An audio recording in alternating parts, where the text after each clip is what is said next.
Ustadz Helmi, mungkin bisa kita kupas lebih dalam lagi. Cara berpikir ini mungkin biasanya disebut dengan logical fallacy begitu ya. Kesalahan dalam cara berpikir. Semestinya kalau orang sudah memiliki strata di tingkat doktoral, artinya kan dia semakin kritis dan objektif. Bahkan sekaliber Albert Einstein mengatakan walaupun dia tidak beriman, dia mengucapkan pasti ada pencipta universe ini. Sebenarnya itu sudah syahadat kan. Nah seperti ini lantas kesalahannya di mana ketika dia mengamati alam semesta tapi tidak sampai kepada Allah? Ada orang casingnya orang dewasa, imannya anak TK. Ya. Gelar akademiknya S3, tapi imannya anak playgroup. Ya. Jadi iman itu tidak bisa disejajarkan dengan strata title, mau di S1, S2, S3, S-teler, campur, nggak bisa. Ya, iman itu memang karena Allah Subhanahu wa taala. Ada seorang yang tidak berpendidikan tapi imannya Masya Allah. Ya, jadi kadang-kadang orang-orang kita semakin dia pintar, semakin dia kritis ya, semakin dia mengandalkan logiknya.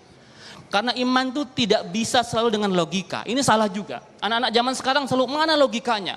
Kenapa ini haram? Kenapa itu halal? Mana logikanya? Ibu, bapak, andaikan babi, ya, babi kan Allah haramkan ya. Diteliti bahwa banyak penyakit, cacing pita dan sebagainya. Walaupun babi itu nggak ada cacing pitanya. Walaupun babi itu nggak ada penyakitnya, tapi kalau Allah bilang haram, maka sami'na wa ata'na. Dengar, taat. Orang-orang sekarang yang ngaku pintar tuh berusaha untuk semua menggunakan logika. Makanya mereka bertanya, surga di mana, neraka di mana? Sangat simpel, Bapak tanya. Dicubit sakit itu di mana? Tidak ada. Bahkan ada sebuah penelitian Mas Agung ya. Saking orang pengen ngelihat itu ruh ada apa enggak. Ketika ada orang sakaratul maut, Habib ya, di sebuah ruangan, kedap ini, dia akan melihat bagaimana proses pencabutan nyawa Israel.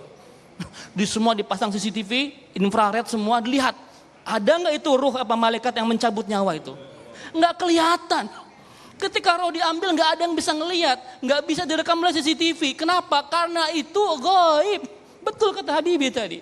Gaib, iman kepada yang gaib. Kalau orang sudah nggak percaya sama yang gaib, ini bahaya sekali. Ibadahnya semua angus, rusak semua ibadahnya. Itu luar biasa. Kenapa?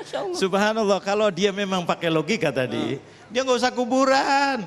Di apa namanya, di rongsen aja kita kan udah ada X-ray, ada ini bisa lihat, ada penyakit apa. Pernah nggak kelihatan rohnya? Tanya ke dokternya, ke orang nggak usah kuburan di ini, alah susah banget. Nah, kita di rongsen ini, di rongsen general check up. Semuanya masuk ke lorong, bukan lorong waktu ya. Ini, wah, cek semuanya, ada ini, ada rohnya nggak? Tanya sama dokternya, sama ahlinya. Berkata, ini orang ada rohnya nggak? Gue jawabnya bingung, enggak. Ada rohnya nggak ketika masuk ke situ? Ada apa tidak? Ada. Coba general check up, kelihatan nggak rohnya? Warnanya apa, bentuknya apa, bagaimana, nggak ada. Jangan-jangan orangnya masih di lorong, dokternya yang lagi ngecek, dicabut nyawanya. Bisa apa tidak kira-kira? Terus kok bisa ya? Yang ini mau dicek rohnya, tahu-tahu. Nah ini masalah gaib. Hati-hati, kita secara logika tadi dikatakan memang tidak bisa dilogikakan semuanya, tapi logika yang bisa hanya logika orang beriman. Islam itu logika.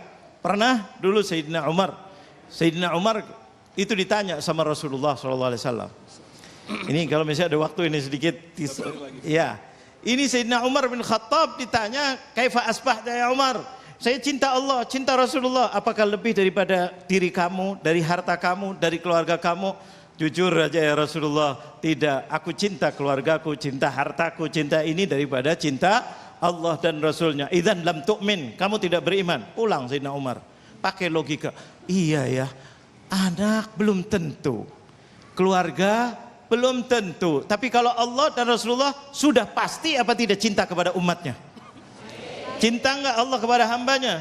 Cinta. Akhirnya setelah jawab demi jawab mengatakan, ya Rasulullah, sekarang aku cinta engkau dan Allah, dan engkau ya Rasulullah lebih daripada hartaku. Karena harta tidak bisa membuat apa-apa, malah kadang-kadang bikin celaka. Betul apa betul? Terus yang kedua, yang ketiga, anak dan diri sendiri. Akhirnya mengatakan, kamu belum beriman, katanya Rasulullah. Maksudnya iman Nah, yang terakhir akhirnya setelah ketiga kali bolak-balik Sayyidina Umar disuruh mikir, pakai logika nih, logika pikir. Sayyidina Umar pikir lagi, harta, anak, diri belum tentu bisa menyelamatkan kita. Tapi kalau Allah dan Rasulullah selalu mengajarkan kita untuk selamat dunia dan akhirat, maka Sayyidina Umar mengatakan, al-ana ya Rasulullah, al-an, sekarang aku bisa, ini logikanya, beriman bahwa engkau dan Allah yang menyelamatkan aku dunia dan akhirat. Maka jawabannya Rasulullah sama, al-ana ya Umar, sekarang engkau sempurna imannya ya Umar. Insya Allah luar biasa. Ustaz Helmi, nanti kita lanjutkan lagi. Siap. Untuk menjawab pertanyaan selanjutnya, tetaplah bersama kami Damir Saku yang dipersembahkan oleh Sarung Wadimor, tentu sarung kita.